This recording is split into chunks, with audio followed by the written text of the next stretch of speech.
Scott, back here. Good to see you again. Talk to me a little bit about the main event. I mean, that was a pretty fantastic fight there. Yeah, I mean, that was a war, man. Those guys went out there and they brought it. It's really been a while since I've seen a slugfest like that. It was very entertaining to watch, and I think that, you know, Mats did a lot of damage on Borix on his legs. Good body shots, good, you know, left hook to the head. I mean, he brought it in. Borix, to me, just had a better night by just maybe a round or two. I thought it was a very close fight up to the fourth and fifth round, but it was very entertaining to watch. Is it a given that Borix is next for a title shot, or do you have to wait and see what goes on with McKee and Pitbull? Yeah, I mean, listen, I think he's right in there, and both these guys are ranked number 2.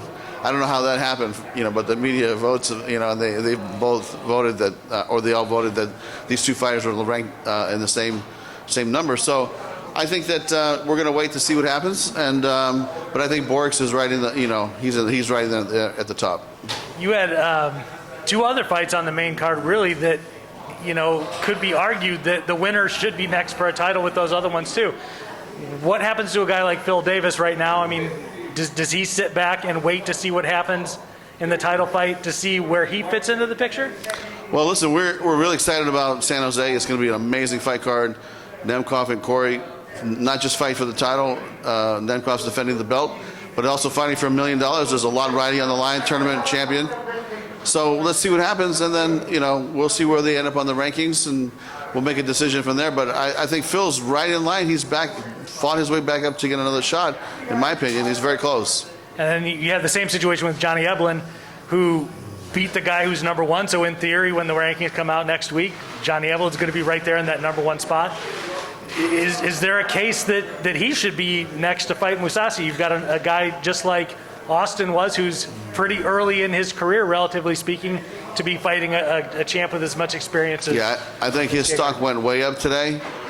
We do have a couple other guys that we've been talking about with Gegard, but I think Johnny's name is right up in the mix today after his defeat today. I mean, after his win of Salter today.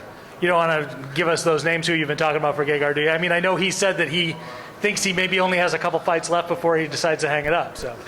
You know, Gegard says that, and then he tells me I want to fight 3 more times before the end of the year, right? So, listen, he's got a lot of watches to buy, so I think we'll be fine. If you saw the documentary from the last fight, he can't just buy 1 watch, he has to buy 10 watches for his family, so I think we'll be all right. Talk to me a little bit about going back to Hawaii. You guys have traditionally gone there in December, which is great for people from the cold parts of the States who go over there to cover it in December, but now you're going in April.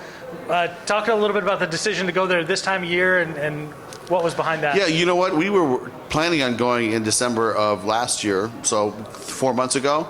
But Hawaii was on lockdown. A lot of the country was still in lockdown. It was a COVID situation. It was a protocol situation. So we felt like, look, let's just back it off, take a beat, and when it's time, things open up, we'll go back.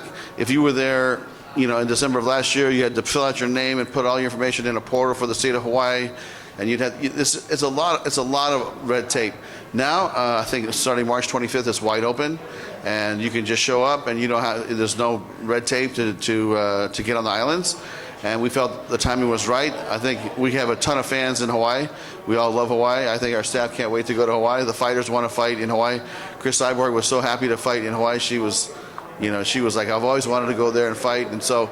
You know, it's an amazing fight card. We're starting the launch of our tournament in the bantamweight division, Horiguchi Mix. Man, that's going to be an amazing fight. And then Pettis fighting Stotts, you know, one of his ex-teammates. I'm really excited. And then you have Lima McFarland, who's, you know, Miss Hawaii. So sure. It's going to be just a top to bottom, an amazing fight card.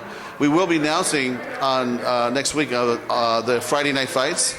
We will continue with our tradition of doing a Friday night fight. At the Blaisdell. It'll be free for the military, and it'll be free for first responders and medical personnel. So we'll get the word out of who's fighting and all the details of that fight this week. But and then we will be on the islands all week doing seminars on base and working with the USO, working with different community organizations, and we're going to bring Hoist Gracie and a bunch of great fighters and just give back to the community there and come on, put on an amazing fight show. Will the other Grand Prix semifinals be part of that event? And have you guys figured out those matchups yet? Good question. We haven't announced that, but we will announce it probably in another week or so. But the answer is no. The answer is those fighters will probably have to end up fighting sometime in May. We had a decision to make, and we thought about it, and we think it's the right decision. But Magomedov is in Ramadan, so it's a religious time for them to, not fight and not, train, and so we said, okay, that's fine. We'll just wait. We asked everybody if they're okay on the other side of the bracket, and they said they're fine. So we're going to wait till probably May sometime to do that fight. Perfect. Thank you so much. Appreciate it. Thank you. Scott, you have lots of history with the city. 3 fights with Strikeforce, multiple tent poles with Bellator. What keeps you coming back to St. Louis? You know what? It's this fight particularly, and all the fights we did from the very beginning.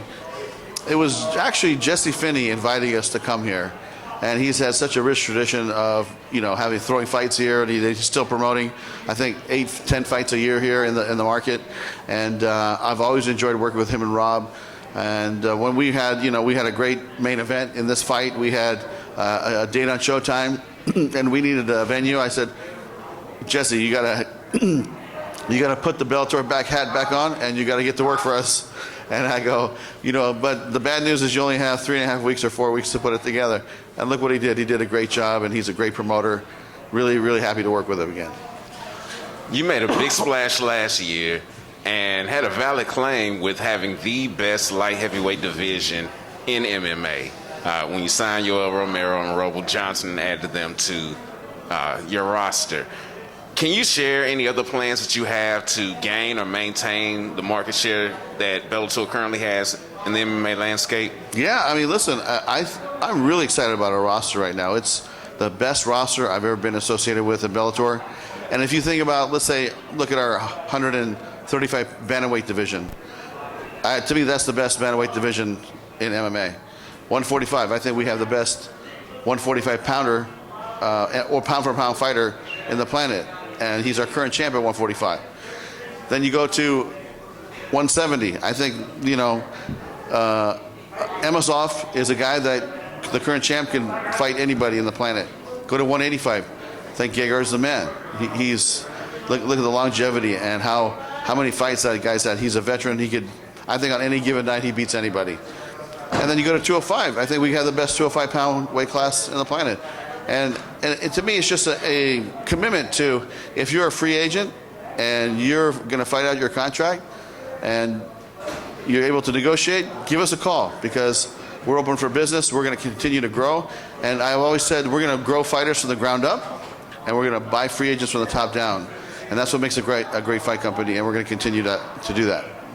Now, Don Davis issued a challenge online yesterday regarding co-promoting with possible fight between Harrison and Cyborg, and the loser pays the production costs. Does that sound like... Who was that? Don Davis with the PFL. I don't know who that is. Okay. Sorry. All right. Well, we'll just keep moving then. Yeah. Yancy Medeiros did ask about being on the fight card in Hawaii. Is that something that you would entertain? I repeat that question. I couldn't hear it, please. Yancy Medeiros asked about being on the fight card in Hawaii. Is that something you'd entertain?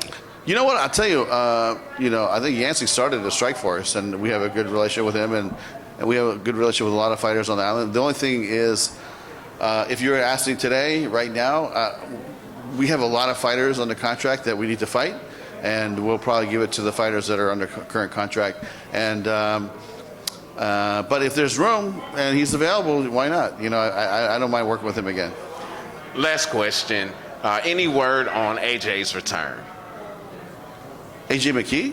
No, I'm sorry, Anthony Johnson. Oh, okay, sorry. I was like, Anthony Johnson, I talked to him about 3 weeks ago. He's getting better. He's getting healthier. He's not ready to fight by any means, but he's getting his health back together. And I told him, I said, look, life is more important than fighting. And you're a young man. You have a lot to look forward to. So get your health together. And if there's a point where you can turn it on and take it to the next level and fight as a professional athlete, we'll be here. So we'll be waiting. But, take care of your health first. That was the conversation. Jim? Yeah, Jim Barcelona, Miami Herald. Great show tonight. Thank you so much taking the time. I'm curious about Cody and Roman. In Fort Lauderdale, Bellator, when you were here, they fought back-to-back, ended both bouts quickly. And then tonight, they fought back-to-back, and again, they ended both fights quickly.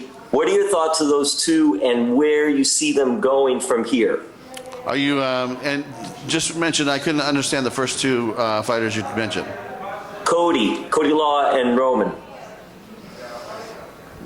on the prelims.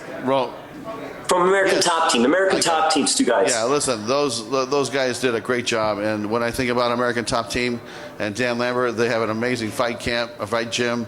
And I'm sure you've been there, being in Miami, many times. This guy is, that facility is unlike anything I've ever seen in my life. And when I was sitting there just watching all these top fighters, I mean, just one after another, after another, after another, all there to train. And Dan told me something when I was there 3 months ago. He said, we don't have classes. Like, there's no classes here. You can't come here and sign up and do jiu-jitsu classes. This 45,000 square foot gym is for professional fighters that want to fight at the top level only.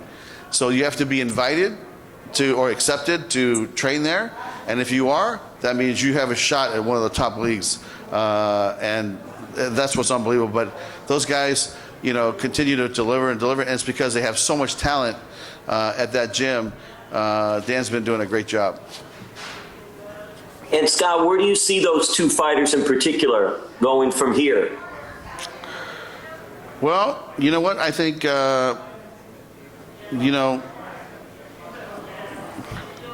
had a good win, and I think, both of them had a good win, and I think that, we'll probably go back, and I hate to say this because I say this over and over, but we'll probably go back and reshuffle the deck, and let's see how they rank, how they move up, and we'll sit down with Jane and Mike and determine what happens next for them. But, we'll put them in competitive fights.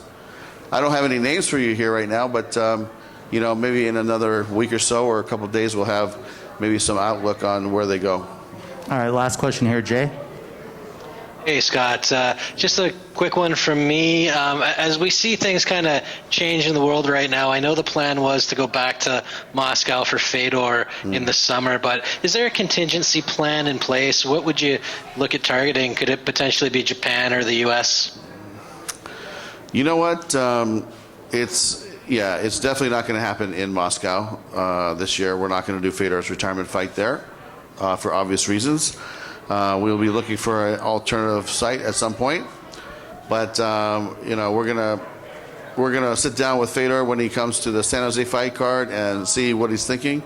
But we had an amazing show planned in Moscow. I don't even mind telling you guys this, but we originally had approval to do the fight in Red Square. And it was going to be just a great send-off, for the GOAT, in my opinion. But now we have to pivot and create something else that's great and find another venue and find another, amazing site, because he deserves to have a great send-off, and we'll do it. We just don't know exactly where yet. All right, thank you very much, Scott. Thank you.